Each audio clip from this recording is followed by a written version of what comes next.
All right, welcome back to the Buying Sandlot podcast. I am Kyle Scott, founder of Buying Sandlot. On today's episode, I speak with Brent Wall. He's the founder and CEO of Student Athlete Score. Brent is a former Division I athlete and a serial entrepreneur with multiple successful exits. Student Athlete Score wants to make it easier and more accessible for both athletes, brands, and universities to really tap into NIL opportunities, understand the market, understand the companies that are out there, and the players who have built loyal followings on social media and how brands can reach and interact with those players and their followers. They are expanding down below just the college level into the youth opportunity, given the countless ways that youth athletes can leverage their own personal brand to build an audience and have commercial success. So for my money, this is a really good, wide-ranging interview, not only on Student Athlete Score, but some of the opportunities in NIL and where NIL is headed in youth sports. Before we get to the interview with Will, I want to take a second to plug our Buying Sandlot Youth Sports Business Conference coming to Philly next spring, likely in the April timeframe. We're working on securing a venue and dates, but should have that information available by the middle to late October. And at that time, we'll have opportunities for early registration, tickets, potentially sponsor packages. So keep an eye out on Buying Sandlot, buyingsandlot.com, and in our newsletters for that. On to the interview with Brent. All right, Brent, welcome to the show. Thanks for joining. Kyle, thanks for having me. Really excited to be here. So why don't you give our audience a little bit of background about yourself and Student Athlete Score, and we'll go from there. Yeah, happy to. So Student Athlete Score is today an AI data aggregation platform. Created this about a year and a half ago. I'm an ex-D1 athlete, played basketball at Fairfield University out in Connecticut, and my professional career has never allowed me to combine sports and tech. Up until now, I've been in other industries and had some successful exits, but with RevShare now here and at the time seeing where NIL was and where it was heading and knowing that RevShare was on the horizon, I just thought it was just a perfect time to figure out a way to, play in this space and create a company, a software company that could be, impactful as we move into this new world of RevShare. Talk about, you're mostly college focused now, but we're going to talk quite a bit about how that trickles down to the high school and maybe even lower level in the youth space. But talk a little bit about what it does now, the feature set, and then how you think that can kind of be imparted to youth. Right now, we are working with over 20 plus university partners, athletic departments, also MMR partners, multimedia rate partners here at the collegiate level. And we are, in essence, web scraping all the athletic department website information on all the athlete profiles, their social media accounts, bringing that all into the platform. So we've got over 100,000 D1 athletes in the platform, analyzing over 5 million posts. And what comes of that is as we analyze these posts for different interests that these athletes have, maybe a football player at Clemson is into fishing, and we can quickly with our AI show you him plus 100 other athletes that have posted about fish and whatnot. And then we have the ability with these athletes tagging in brands and so forth, creating over 100,000 brands in our system. So we're now organically starting to match athletes with brands that have similar interests, maybe Bass Pro Shop and this athlete find each other and whatnot with the platform, and they can engage and start to create deals. So it seems like, by the way, love this idea. NIL in general is such a hot topic, certainly at the college level, but we're now seeing it a lot in terms of how it trickles down, because you basically have just removed the floor of who can earn money from sports. It used to be college put in that floor, and if you were a high school athlete or an amateur athlete, there was really no opportunity if you wanted to play in the NCAA. That floor is gone now. It seems like you can serve a number of different constituents with your product. You mentioned the universities, athletes, and brands. Where do you kind of focus the efforts on marketing the product, and how do you envision each one of those buckets? And if there's another bucket, let me know. But how do you envision each of those buckets using the product and the value they can get out of it? Yeah, and I would say the fourth bucket is probably the agencies. However, what I'm finding with our product is I keep preaching that we're going after the 95 percenters.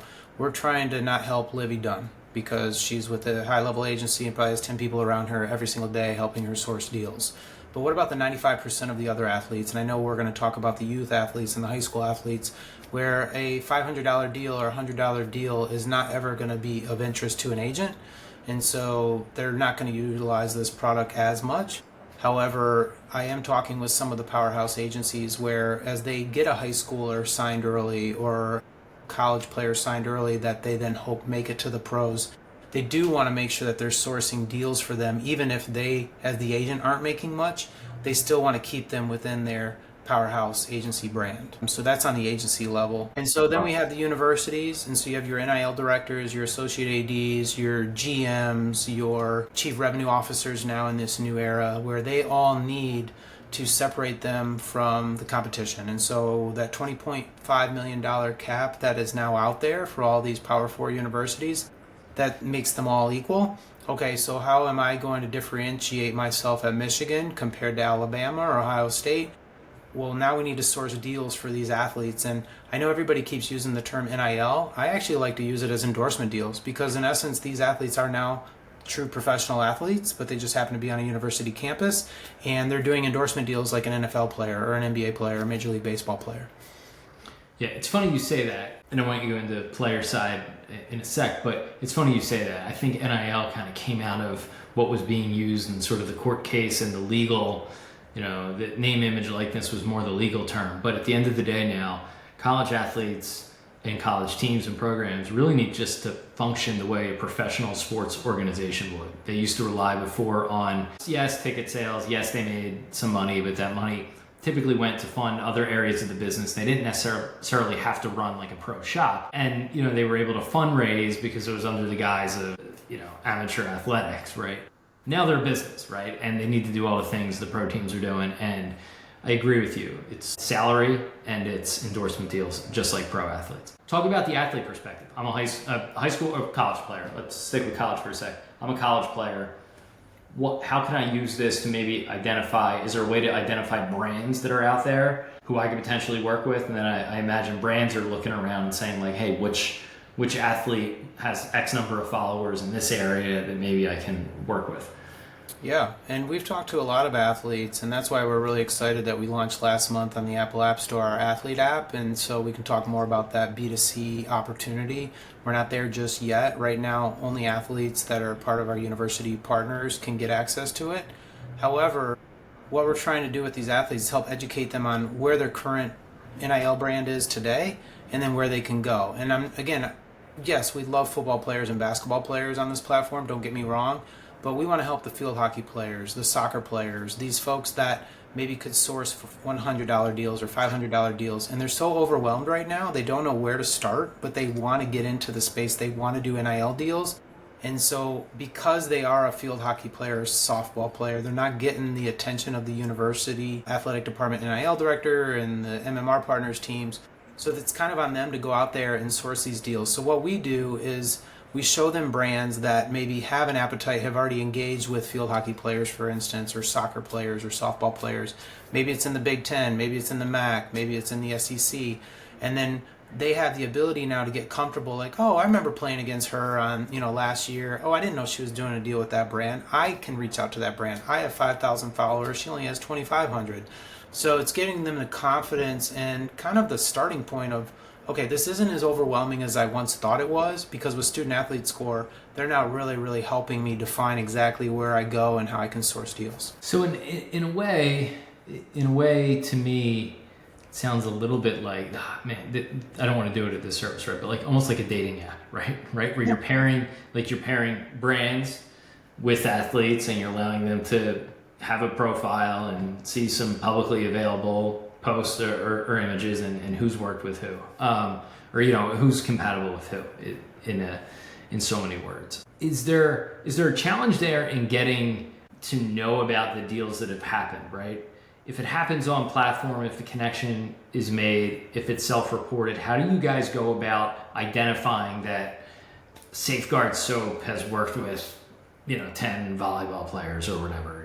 Are you just scouring social media and scraping it, or can they actually self-report some of this data to get things like metrics and dollars and stuff like that? Yeah, so right now it's all publicly available data that we're scouring and sourcing and bringing into the platform, and then overanalyzing it, layering in AI and proprietary software development to then show, okay, this athlete tagged in these brands on this post.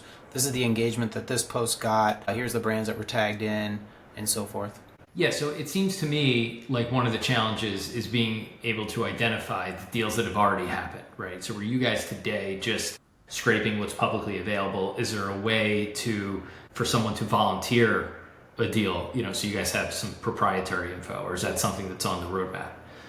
Yeah, no, it's definitely on the roadmap. Was just emailing with the CSC and NIL Go staff with Deloitte yesterday. They are overwhelmed right now, as we could all imagine, and not really interested in taking on any outside third-party Zooms right now as potential partners. However, I do feel like we could be a really, really big help for them, as folks are having to report data and report deals, and that's what's missing right now. I think is everybody's craving like, hey, if I'm that field hockey player at Ohio State, or I'm the MMR partner Learfield at Ohio State, and I want to get a field hockey player a post and a deal, what the heck do I pay her? What do I charge the brand? Everybody's in the dark. And then, is it under $600 so it flies through the NIL Go platform? Is it above? But let's make sure it's realistic so that they approve it and it's above. And so we're actually having a lot of conversations with different data partners as well. Just got off Zoom with IBM. They're really interested in the space. So what partners can we pull in? Nielsen, we've talked with them. Other, broadcast partners. How can we bring in partners with what we have as a core and together collectively help the world, help these NIL directors, help these universities, help these athletes know hey, I can go get this deal at this rate and it's probably going to be $800 to $1,000, right? And then that will incentivize them to maybe build their personal brand even more, because I feel like there's this whole athlete sponsorship influencer economy that's already started. But I mean, this is a rapidly emerging market. This is like a $30+ billion market opportunity. And I feel like we're at the intersection of global sports sponsorships. That's over $100 billion. We've got social media influencer economy. That's over $32 billion. And NIL is $2 billion today, but projected to 20 to 30 billion in the next decade. Athletes are no longer just players. And I actually have a high school freshman basketball player and a high school senior volleyball player, and I feel horrible because, as I mentioned at the beginning, I played way back in the day, and all I had to focus on was my abilities on the basketball court. Now, they've got to focus on that, but then they also have to focus on building their personal brand because, it's going to be, they're just no longer players anymore. They're basically going to be the fastest growing sponsorship assets out there, and fans want to follow them more. Think of Caitlin Clark, right? You and I know what WNBA team she plays for, but I don't know if all your listeners know what team she plays for, but they know Caitlin Clark. And so these individual athletes are now becoming the true movement with marketing, and these micro-influencers are becoming that. And so, if you want to go downstream right now or later, but think of the high school quarterback at, in XYZ town that everybody knows, and the local pizzeria and the coffee shop and everywhere else is spending money on billboards or newspapers or whatever, but they could do a deal with this high school quarterback right now, and everybody in town knows him, or everybody in the county knows him or her, or the volleyball player, right? So I think it's coming downstream extremely fast, and we're working with partners like MMR partners, multimedia right partners like Playfly, and they just signed on Matter Day High School, and so it's real at the high school level. I've talked to some folks who feel like this long tail, it is challenging, obviously, and something you guys are trying to tackle. I've talked to some folks who think it's so challenging that brands are just going to want to work with a consortium that is able to kind of onboard athletes for them. I guess I'm describing an agency here, but hey, I'm comfortable working with such and such. You can go vet this person, or almost turning it into a contest. Hey, here's a link, for Taco Bell or whatever it is. And whichever person could send more of their people from their accounts, and then maybe, they get some kickbacks in terms of free meals, stipends, free product for whatever it is. And then, hey, use that to surface one or two athletes who have real economic value, and then go to them and say, hey, we'll pay you. And they might be a little bit wary about quality control of that long tail, right? So they're wary about getting into deals, even if it's $100, right? You're paying somebody $100 and they go do and say something horrible, and oh my God, they're a spokesperson for Taco Bell, as an example. How do you think about that both at the collegiate and the high school level where the tail gets even longer. Like, what is your pitch to brands or agencies like, hey, no, should work with individual athletes? Obviously, the athletes want it because they can get paid. How do you think about that dynamic? Yeah, I mean, I think with the data even we already have, but where we're heading, we can show finally ROI on past deals, and maybe not the exact dollar value, but we can show the amount of eyeballs, the attention, the engagement, the reach by combining these three athletes in the university IP, and or take a high school that is a prep school like IMG Academy, and they combine one of their football team accounts with 5 of their football players and show a brand within our system like, hey, this is what you could get by doing this deal at this dollar value versus going to spend on a billboard or spend on a TV commercial. So, and that's just the data we have today. But where we're heading and where you were kind of hinting at is, luckily we just built this in the last year and a half, and we have so much AI infusion, and we're right at the cutting edge of this movement with AI across our world, that we are building a platform that has today's technology, where I think a lot of players are in our space right now have built platforms that had 4, 5, 6, 10-year-old technology, and they didn't have the ability to be where we are today. And so think of an AI agent for, if it's you're on the brand side and I'm on the athlete side, and we want to do a $100 deal, and maybe you're the local pizzeria or something. Like, we want to make it so easy for the athlete that maybe you're in the system as the pizzeria, and you're like, hey, I want to spend $500. I want to make 50,000 eyeballs see this campaign. I want to source local athletes or micro-influencers in this community. They go in our platform. You set your values. You've set what parameters you want. Maybe you don't want football players. Maybe you want a female-only campaign. And then our AI in the background is starting to source and find the athletes over here. And they're like, we've identified these 5 athletes. And then we're reaching out, and you already said you're spending 500, and maybe it's 100 an athlete. So now there's this messaging, and it's texting. Like, we know that they all want text. And so maybe I'm Johnny, the AI agent for Betty Smith. And I'm like, hey, Betty, like, I got this deal for you at the local pizzeria. It's $100. They need 2 posts. They need this. Do you want it? And I'm texting back as Betty, like, yeah, that would be great. And then, AI chatbot text goes back to, it's like, get it to a point where now I'm connecting you, Kyle, the pizzeria owner, and Betty. And then you're like, hey, looks like we got a deal, $100, 1 post. When do you want to do it? Come over to the pizzeria, if that makes sense. And then getting it like closer and closer and closer without any human interface.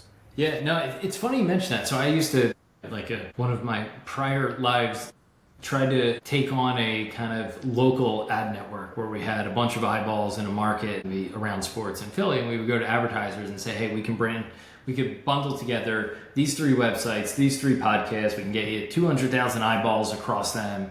Do you want to work with us? Because any one of us individually weren't big enough to go to like a mid-sized regional advertiser, but together we were.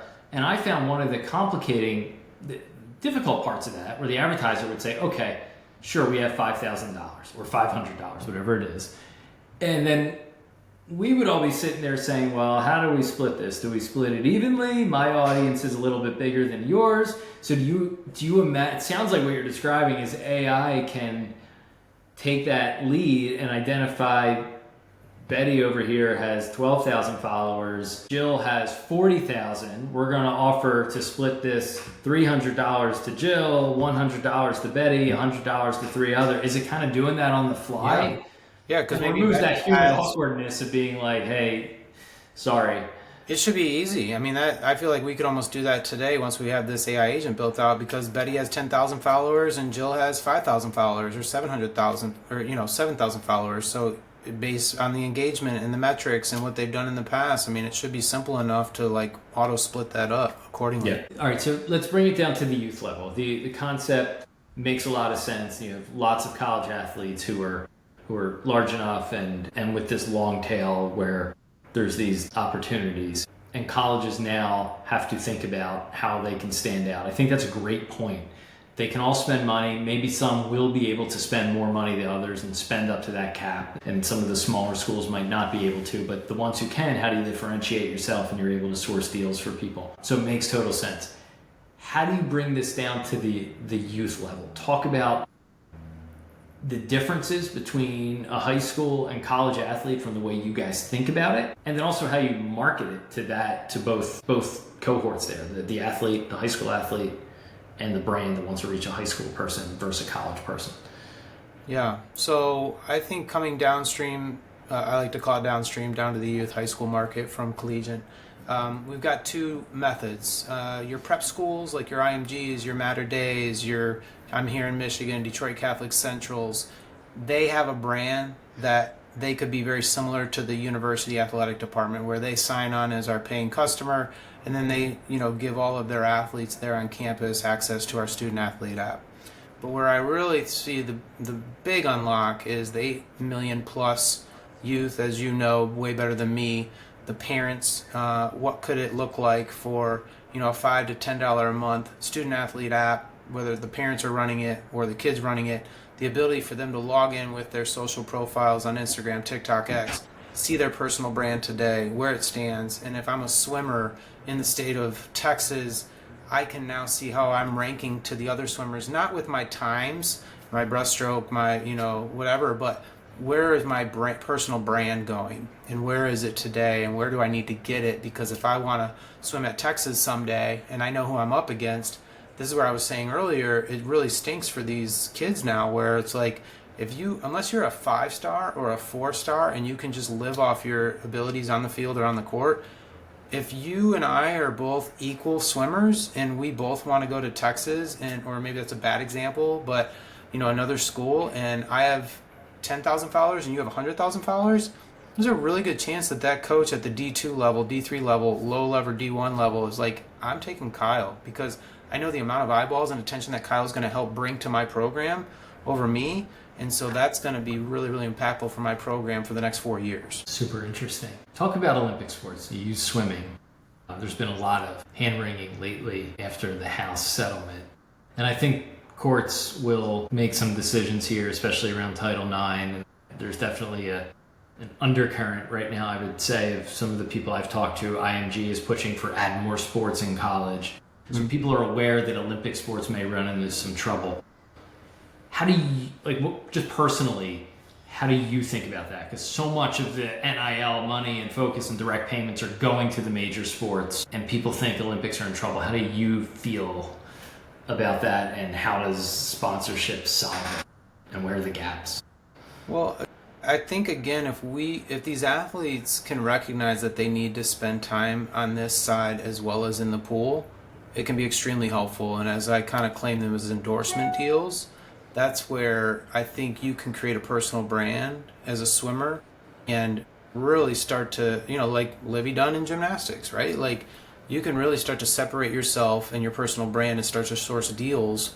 But we need, in our company, to make that AI agent so much easier so that they can start to do that without it becoming another part-time job. Because right now it's just too overwhelming to, put yourself out there. Where do I put myself out there? I don't have time to go back and forth. I'm not big enough to have my own agent, so I've got to do it myself. It's a struggle right now, but that's where I'm really excited about where we're heading with what we're building. Can this sort of thing solve some of the problems for Olympic athletes? It's a little bit easier for football and basketball. I do believe so, from bringing in those deals again, because there was Olympic swimmer that's down in Texas that we talked to months ago, and I could not believe it. He won medals in Paris, and he doesn't even have enough followers to have an agent. And I was blown away by that. Like, you just won medals at the Olympics, and you're probably going to win a bunch of golds in a couple of years in LA, and you couldn't even source an agent. And I think he's overwhelmed. He told us he didn't know where to start and how to really build his personal brand and what should that even look like. And I mean, he's killing it in the pool. And so it's crazy to me that he didn't have an agent, one, and then, instead of 8,000 followers, 100,000 followers after being in the Paris Olympics. So that's where I'm really excited about what we're building with AI and today's technology to really help, merge that gap. It's funny because there's some people, you could read any number of thought pieces where someone says that this is bad for college athletes. And certainly you'll see takes where this is NIL, this sort of get paid, me first, social media culture. is bad for high school athletes. And I think there are certainly reasonable points to be made about just general societal focus on social media and things like that. But it's funny because if you look traditionally, those Olympic sports, for lack of a better description, generally were monetized that way. It's only really the major sports and there's more baseball, hockey, soccer where there's professional leagues. Maybe the money's a little bit more spread out at the pro level. But if you were a swimmer or a track and field star, you're generally not getting paid to be in the pool or on the track. You're getting paid to compete in nationals and international competitions and go to the Olympics, and then the very small sliver of those wind up with endorsement deals. So all you're really doing is extending this kind of further down and getting people to think about it earlier, which maybe you could argue is better in some ways and gives you more opportunity that you get out of the pool, you don't make the Olympics, and now you've made $0 and you don't have pro prospects. Yeah. No, look, this is tough. As a parent of two high schoolers that are athletes that aspire, well, actually, my daughter will be playing collegiate volleyball next year, and my son hopes to play collegiate basketball or football. It's tough because as a parent, you're like, don't do it. Don't, spend any time on this social media world. But then here I am professionally building a product that's right in the core of it, and I'm seeing it, and I'm talking to everybody in the ecosystem daily about, like, this is a must that you have to do if you're not a 4 or 5 star and you want to build that brand and make that money. Like you said, if you can't make it in the pool or on the track, the granola bar that you're eating before you race, the shoes that you choose to wear, the off the court outfit that you choose to wear, like, these are all opportunities with your following to source income for you. And we all have that short window of time where you have eyeballs on you, and then once you're older like me, that's gone. And so you have this like window of opportunity and time to really make as much as you can make. And I think that's what these athletes need to understand. Some are all in, as you and I both know, and some are like, nope, not for me, like I could care less. But then everybody around them is chirping and be like, yeah, but did you see so-and-so just get a $1.2 million deal as a high school quarterback down in whatever state that was? It's like, leave those chips on the table is really, really tough. Yeah. It makes a lot of sense. I mean, you said, it kind of passes you by in based on age, but who's building this, right? For office guys like us, right? Like, hey, here's the stand desk I'm using, give right. Yeah. With your 100 followers. Yeah. Right. Yeah. All right. So you've talked a lot about the B2B opportunity, particularly how you can work with agents and schools and, get presumably higher subscription fees, and they can make it available as a value add for their athletes and their clients. But you mentioned earlier the B2C component, right? Charging $5 and $10 per parent. And if I'm a parent, my kids are a little bit younger, 9 and 7. I don't think they're there yet, but one of them becomes a great soccer player in high school. Imagine what it would do for their psyche if some brand even wanted to give them $100 to drink their water or use their water bottle or something. So I imagine there are untold numbers of parents who, even for a small fee, even if it's a tiny amount of money, just from the cool factor alone would be interested in doing this. So, but talk about like the B2C opportunity and how you think about approaching it, because that's a different marketing. That's a different way of marketing it. You can go to colleges and sell it to them. You can go to agents and sell it to them. Very difficult to go to moms and dads. So how do you think about kind of scaling through the existing rails and platforms that are out there? Yeah, no, for sure. And I don't think we'll be successful without some really strong partners, and some of which you've already had previously on other podcasts that I've enjoyed listening to, with Game Changer and Play on Sports and Max Preps and Pixelot, and so Huddle and Baller TV. Like, we need to partner with those that have mass reach out of the gate. And so by doing so, Prep Hoops, all these are coming to mind. They have the mass reach. They have the athlete bios already built out. They have the basketball stats or the football stats. They have the GPA, but no one has like, how are you as a social influencer, or where is your personal brand today? But it's being talked about and it's being sought after, is my understanding. All of these groups that I've been talking with and that you've interviewed, they're all having internal discussions around this. We're a little early, for the masses, but the way it's moving so rapidly I don't think we're that far away, unfortunately, or fortunately, depending on how you look at this, that high schoolers across the board, the 8 million plus out there, are going to want to know, how do I build my personal brand, even if it's local, even if it's, sourcing gift cards or free coffee at, the local coffee shop, even though I don't get paid. These kids are so impressionable by who they aspire to be collegiately, professionally, where NIL is such a hot, sexy topic name or acronym where everybody, high school and middle school, wants to say, oh, I got an NIL deal. Even if it's like free gear or free coffee, like if you can say and go on your social profile, I got an NIL deal, like that's like amazing. I mean, I was talking to a coach where sometimes these kids get off more about just doing, their videos or their visit to the school and putting on the gear, and it's the year before they commit, and they get to do all the posts with the gear of the college that they're playing for, and they care more about that and getting it on their Instagram than actually getting the real scholarship and going to get school for free. I mean, it's just crazy where this social media world is moving. And so that B2C play, and I know you said your kids are young, but one of our advisors out in California has a son that's on a ridiculously competitive 7-year-old baseball team, and like he wants, and his teammates would love to get free gear through a so-called NIL deal. So like, is there an opportunity with Dick's Sporting Goods and Game Changer and the connection with us, the ability for, maybe it's not a kid getting paid, or maybe it's the whole team is getting new Rawlings mitts, and there's a connection between all of that and driving these kids and the families back to Dick's to go buy the shoes and everything else. Like, how do we connect all those dots in this like, how is that going to work out? I think there's something there, but we haven't figured out the details yet. I have a couple of big thoughts on this, and I'm going to try to put it into like a 30-second question or comment for you to react to. But one, in so many ways, especially in that super long tail, the 7-year-old who wants equipment, part of my brain goes to the fact that you get enough NIL deals right now, and enough free equipment is given out. Now you have it used to be pro player wears glove, right? I go, and Francisco Lindor is on like every glove display at Dick's because I guess it's Rawlings or whatever. And as a Phillies fan, I refuse to buy anything Francisco Lindor is on, but that's an aside. But you walk in Dick's, you see Francisco Lindor, he gets free gear, Aaron Judge gets free gear, right? And then hundreds of thousands of kids go out and buy that glove or that shoes, and that's the product. You start, like, the free gear starts moving down the line. All of a sudden, nobody's left to buy it because everybody's getting it for free, right? So there's almost a balance there. You take it too far to the extreme, and they're cutting into their actual customer base who would otherwise pay for it. Yeah.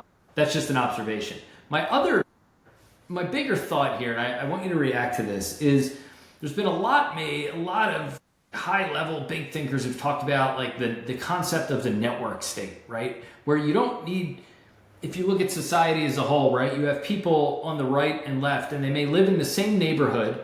You may live right next to someone or right above someone in an apartment, but you have an entirely different social algorithm. The content you consume, the political content, the sports content, the entertainment content, everything you consume is different. And for all intents and purposes, you may have been a lot more similar 20 years ago if you lived above someone, you shop at the same stores, you see the same things, you see the same billboards, hear the same radio ads. Now, you may live 8 feet above someone, but you're getting entirely different experiences. And you're able to kind of create this network through the internet of like-minded individuals. Is there a world, so bear with me on that thought, is there a world in which players don't have to go to their local community team or even their local high school team and certainly the college team, and you look at like the Savannah Banana model, the Pottstown Scout model, which I think is so cool. They're bringing together all these creatives who are talented at baseball, but they have personality. Is there a world in which more of that happens where it's like you don't need to play for the local town team, but you can find like the most interesting followed 12-year-olds in, call it a 30 or 60 minute driving radius, who can come together and form their own travel team, their own club team, without a facility, without a town, without a school organizing it. And it's backed by a sponsor. So if I'm Dunkin' Donuts, I go into Boston, right? I don't need to go find the local middle school or the local club or the local travel team. I could just find the 12 best baseball players, and I'm going to create the Dunkin' Donuts baseball team to go play up and down Cape Cod. I don't know. Yeah. I know that's a long thought. There's like lots of like high level citations in there, but that kind of sounds like where a lot of this is going. Like you don't need the structure of the local team. No, and I think you're right. And everybody wins, and the families that have a talented kid that's able to play on such a team, they don't want to pay for stuff. The coach, you can, afford now to hire like the best coach in the area, because we always hear about that with moms or dads volunteering as coaches, and that being a struggle to know like what is their true motive and agenda, or just you can't afford a good coach, so all the parents are upset. Like that's really, really interesting. And then you get the brand, and then they get all of these eyeballs and attention, and you bring all these athletes and all their social accounts together, and there's this movement of all 12 of you or all 15 of you, you're posting this on these days to be a part of this team, and everybody's social grows together. That's really, really compelling and interesting. Yeah, I don't know. I mean, I feel like I'll stay with the Boston example. You're Dunkin' Donuts, right? You go out and hire Cam Neely. He used to play for the Bruins. I don't know what he's doing these days, right? You pay him some amount of money to go coach a U12 team, and you bring together the best kids who are all within driving distance, but they don't. And now they get free Dunkin'. Dunkin's the team sponsor. I mean, you can kind of disintermediate lots of established structures.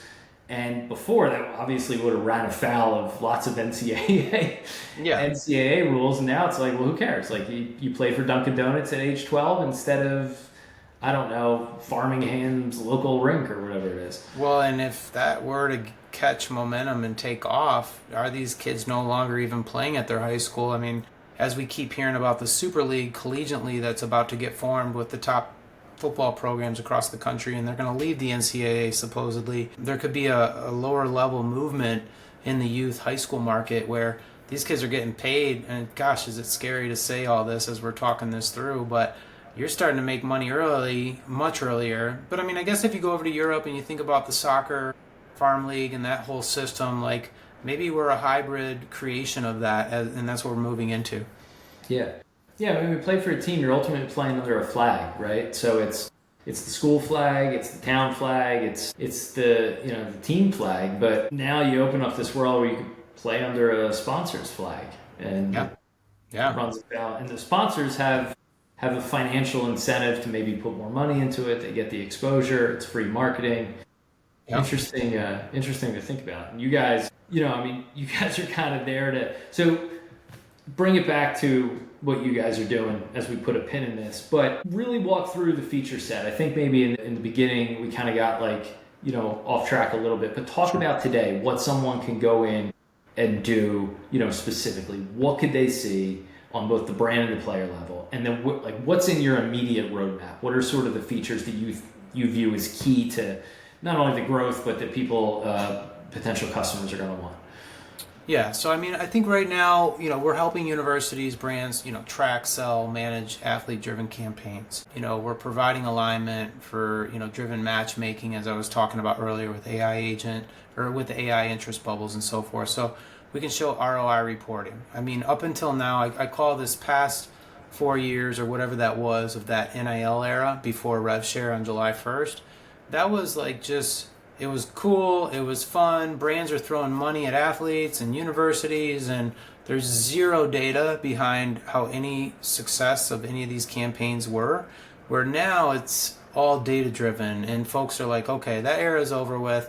If I'm going to throw money into this space versus a $10,000 commercial or print ad or something like that, I need to see metrics behind the ROI, and that's what we're providing at a detailed level that I think is going to be really, really helpful to get brands and, chief marketing officers comfortable, or maybe even local pizzerias saying, hey, I usually put $500 into the school program or whatever that may be. Instead I'm going to take that $500 and try it into this NIL deal with these 5 or 10 athletes, and student athlete scores in the middle of that, making it extremely easy for both. And then if you think about at scale across the entire country, if we're in the middle of helping all those be sourced and done, and we're taking a tiny little spiff there, that gets really, really interesting and compelling.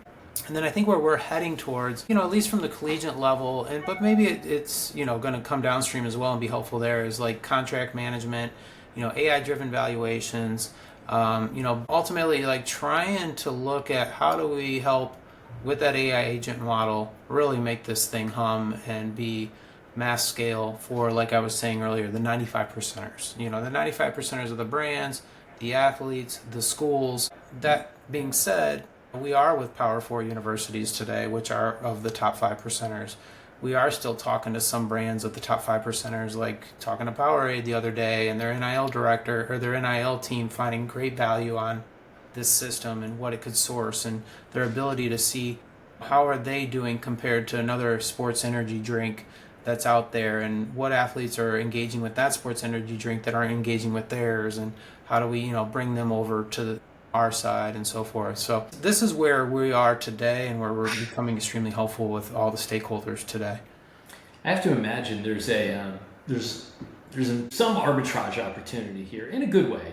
Sometimes that term is loaded and maybe has the wrong connotation, but if you're a brand, these longer tail of athletes, the 95 percenters as you call them, they're not getting any money today, or very little, right? This is all very new. Mm-hmm. Brand comes along, identifies that their following of 30,000 people centered around their town and interest group is more valuable than they realize, and they're able to offer them $500, $1,000, right? That might cost tens of thousands of dollars if they went to a more sophisticated business with that following. Mm-hmm. No one really loses there. Brand gets upside value that maybe they couldn't get by working with a radio station or a website or a blog or something. Athlete gets paid, nobody loses. Do you see this kind of like outsized opportunity for brands in the short term? And then over time, through tools like yours, athletes get a little smarter and more data about how these things can and should be valued, and you bring things closer to the center? Yeah, for sure. And so you kind of tapped on that with the brands. So say I'm here in Ann Arbor. So say I'm working with Michigan. Actually, we do work with Michigan, but I'm trying to find athletes that have a strong following in the city of Chicago, because that's what I'm looking for this campaign with this brand that just wants to focus on the city of Chicago and that metro area. Well, you may originally think, oh, I'm going to go to the football team, the basketball team, but these guys are calling for $10,000 a post. But then you start to go through our system and you realize that this field hockey player, softball player, baseball player, hockey player, combine these four, could do this campaign for $2,000, and you could get as big of a reach, if not a wider reach, in that Chicago Metroland targeted area of Michigan fans that love the brand. Okay, you didn't get the football player that's the starting quarterback, but you just saved $50,000, and you still got the same eyeballs in Chicago with the Michigan IP to look at this opportunity with this brand. Yeah, super interesting. I mean, I think a lot of this probably happened outside of sports over the last decade with Instagram, right? With beauty influencers and fashion and things like that. They, identified these accounts had massive followings and were relatively inexpensive to work with outsized pull through, because they have more, more sway over people than a magazine ad, which costs $30,000. That's right. Yeah, exactly. It's just getting people comfortable now in this space with this movement of NIL or endorsement deals outside of the professional athletes, seeing the ROI and like, hey, this is real. This makes sense. Our brand should be considering this. I was just talking with someone who runs, another city-run organization, and they're now thinking about doing deals with NIL athletes that aren't the football, aren't the basketball, to create awareness of this community and their love for the attention that the university gets and these athletes get. And hey, instead of doing this, and this, let's try something with these athletes that aren't household names, but we know that by them wearing the gear and the logo and riding bikes around this town, that is what this town wants to see and engage with and follow. And so it's really, really interesting times. I'm just waiting for the world where they coach my son's teams, and you always get the thing when you coach, hey, you or your business want to sponsor the team for $250 or whatever. And it feels so antiquated, but now I'm like, do I want to sponsor the team, or do I want to sponsor like that 12-year-old who strikes everybody out, right? That's right. Right. What's, by the way, if you're a business, and I know there's probably people who think this gets a little dystopian, and as a parent, like, there's a part of me that does feel that way, to be honest, but if I'm running a local business and the pitcher is wearing, I don't know, my shoes or my headband or whatever, and he's the only one, like, in some ways that stands out more than the whole team wearing it. And then all of his friends want to be like him or her. That's right. And wear that.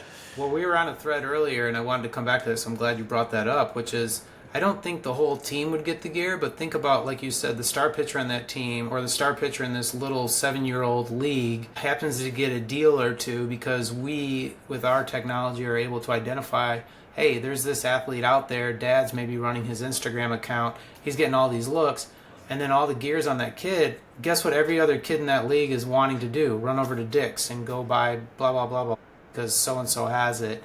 So it's not really, maybe outfitting the entire team, but it's outfitting certain individual athletes with that 12-year-old, organization, whatever. But it's scary, but that's where we're heading. I truly, truly believe it. And I think it's coming faster than we think. Yeah, I touched on something. I did this post about Pottstown Scout, like right out of the gate about 6 months ago. And one of the things it touched on was like, it used to be that I just take, the big athlete, I'm in Philly, Joel Embiid, right? Whatever he did was cool, right? Yep. And it still is. But if you can get on a smaller level, the star player at the high school wearing a certain pair of sneakers, like, yeah, that's not going to influence millions of Sixers fans, but it's going to influence like 2,000 kids in that area to go buy that product because it's more relatable in some ways to see the cool kid at your school. Yeah. The cool guy in your town like feels like a celebrity and lives in a different world, but the 12-year-old pitcher who just happens to be the best is like might be your buddy, right? And that is way more influential than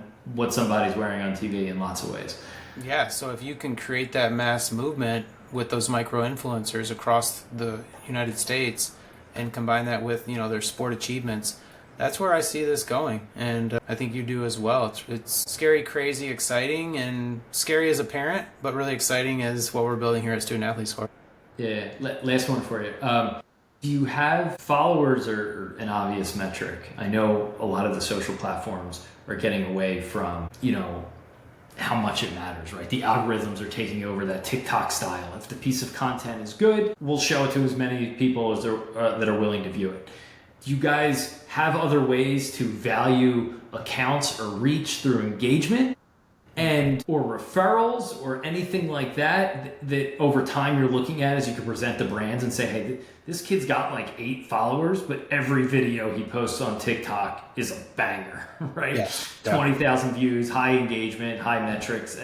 What sort of other details can you guys glean from publicly available social data? Yeah, so pretty much everything that you just said we have. We can show historicals, we can show bumps in their Instagram, their following, their engagement, their reach. We can show the most viral posts that they've ever made. We can show just posts with brand mentions. We can, show a certain category of posts. So we can go really, really deep on the data and make it extremely easy for however they're thinking about using that athlete and the data that they're seeing. Or maybe they're comparing 10 athletes and they're trying to figure out which one or which 3 to pick. We have all of that built in here in so many different ways that you can massage and manipulate the data to help. But yeah, so like how have they been tracking, over time with their social accounts, what specific, engagement, reach, audience, virality on every single post that they put out there, whether a brand's mentioned in it or not. I mean, if I just mention I caught a big fish today and I go on my Instagram account and post that with no mention of a brand, we're still capturing what were the eyeball attention and the engagement and the reach and the audience and the virality of that post. Brent, I appreciate you joining. Why don't you tell our audience where they can find you, how they could find out more about Student Athlete Score, plug away, as I like to say. Yeah, no, I appreciate it much. Pretty active on LinkedIn, so if you just type in Brent Wall, you'll find me amongst the others, but look for Student Athlete Score, Brent Wall there. Happy to engage with you on that end. The company studentathletescore.com is our website if you want to check us out there. At one point, we were really, really focused on growing our social media accounts, as we should be, but since we've been to date a B2B player, we're just more focused on showing off, what we have internally within our system, and so we're not as a student athlete is focused on building their brand on the social side. We want to build the brand through B2B partners. So, but again, if you want to visit us on Instagram, we're out there as well. And it's studentathletescore.com, right, on the web. Yes. And by the way, I totally sympathetic to that. I'm running like a media brand here, but our audience is B2B, and everyone's like, oh, you should do an Instagram account. I'm like, honestly, we get more bang for the buck from LinkedIn and our newsletters. But every day, I was just talking to someone, I was like, every day, like, I just want to be consistent with social. So we'll get there. And that's the tough part, right? Like, you got to stay on it if you want to introduce that lane. All right, listen, Brent, appreciate your time. Thanks for joining, and we'll look forward to hearing more from you guys soon. Kyle, thanks so much.